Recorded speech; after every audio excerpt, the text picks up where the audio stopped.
नमस्कार दोस्तों, मैं हूं रिजवान खान और आप देख रहे हैं न्यूज़ चैनल सूरज की रोशनी। इस वक्त मैं न्यू अशोकनगर के कब्रिस्तान में खड़ा हूं, जहां एएसपी के प्रत्याशी न्यू नगर से खड़े हैं। तमाम लोग भी खड़े हैं और अलग अलग पार्टियों के लोग खड़े हैं। लेकिन न्यू अशोकनगर के अंदर कभी तक कब्रिस्तान के लिए किसी ने अपनी जज्बे को नहीं दिखलाया। किसी ने राजनीति के तौर से भी न्यू अशोकनगर कब्रिस्तान को नहीं देखने के लिए पहुँचे, ताकि जो न्यू अशोकनगर के लोग हैं, उनके रिश्तेदार हैं, जैसे घर में परिवार में कोई ख़त्म हो जाता है तो कब्रिस्तान के अंदर किसी भी तरीके से उनके लिए जगह के लिए, कब्र के लिए जगह मिल सके और सारे मेंटेनेंस को भी देखा जाए।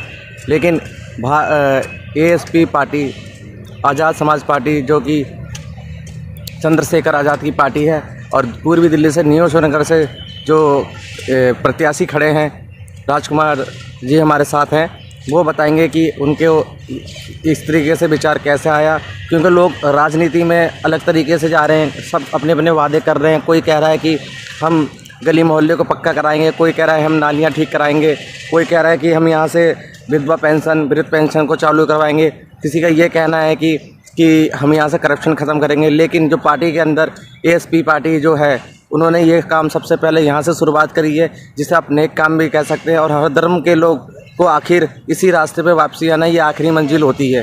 तो चलिए हम राजकुमार जी से आपसे मुलाकात कराएं। राजनीति से हटके जो आपने काम शुरू करा एएसपी में जुड़ के, वो पार्टी से अलग हटके जो काम है न्यू अशोकनगर कब्रिस्तान के अंदर है, जो अब तक किसी भी राजनीति की पार्टी के लोगों ने, प्रत्याशी ने अभी तक ध्यान नहीं डाला। यहाँ तक कि मौजूदा जो नेता रहते हैं, चाहे वो विधायक कह लीजिए या काउंसलर कह लीजिए, उन्हें भी न्यू अशोकनगर के अंदर कब्रिस्तान या शमशान घाट पे ध्यान नहीं डाला कि वहाँ क्या ज़रूरत है लोगों की, क्या मेंटेनेंस की ज़रूरत है।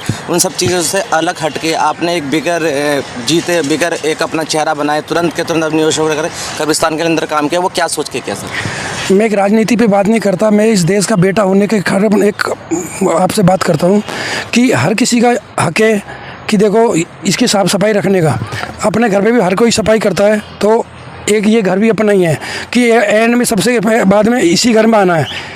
और मुझे लगा कि ये देखो यहाँ पे साफ़ सफाई नहीं हो रही, बंजर ज़मीन पड़ी है, तो हमें कुछ कदम उठाना चाहिए अपने कब्रिस्तान के लिए कि यहाँ पे कुछ साफ़ सफाई हो, अच्छा हो। और देश के लिए ये सबको तो मैसेज जाना चाहिए कि जैसे कि एक घर में अपना सबको घर रहते हैं, जैसे घर में रहने पड़ता है, तो ये भी एक घर है। सबसे शुरुआत एंड भी यहीं होता है और शुरुआत भी यहाँ से ही है।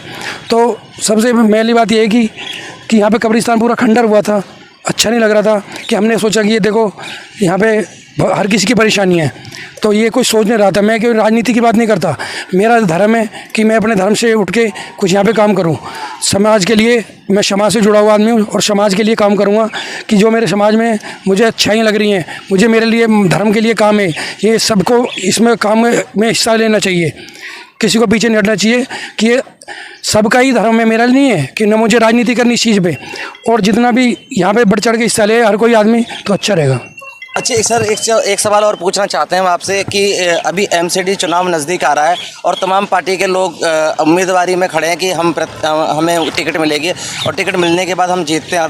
लेकिन उसमें से बनना एक ही को, यहाँ के जो प्रत्याशियों को, उन्हीं ही को विजय प्राप्त करना, चाहे वो किसी भी दल का हो, किसी भी पार्टी का हो।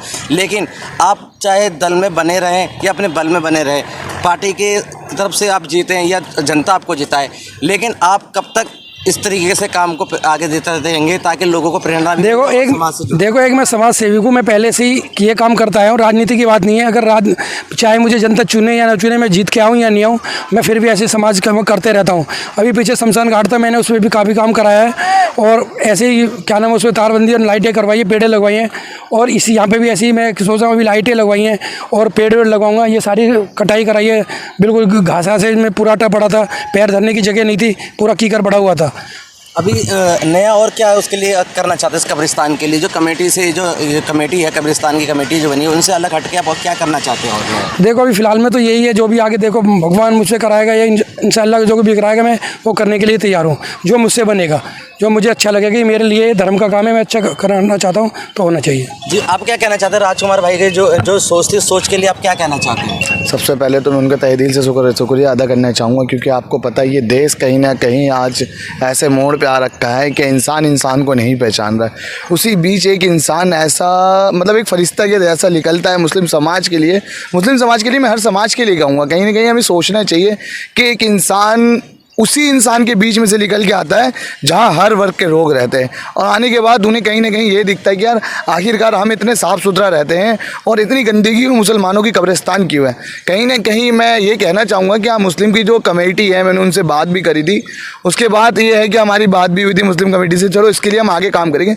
तो मालूम इसमें कहीं ना कहीं मैं ये नहीं कहूँगा कि राजकुमार भाई सब कुछ कराए। जो अशोकनगर के कब्रिस्तान की कमेटी है, उनसे भी हमारी डिस्कस चली है। अभी तो आपके नज़र के सामने ये जो काम अभी हो रखा है, कहीं ना कहीं इससे आगे भी हम अच्छे काम करेंगे। हम ये नहीं कहते कि आप एक पॉलिटिकल में आओ, आप एक राजनीति में नेता बन के उसके बाद कोई काम करो।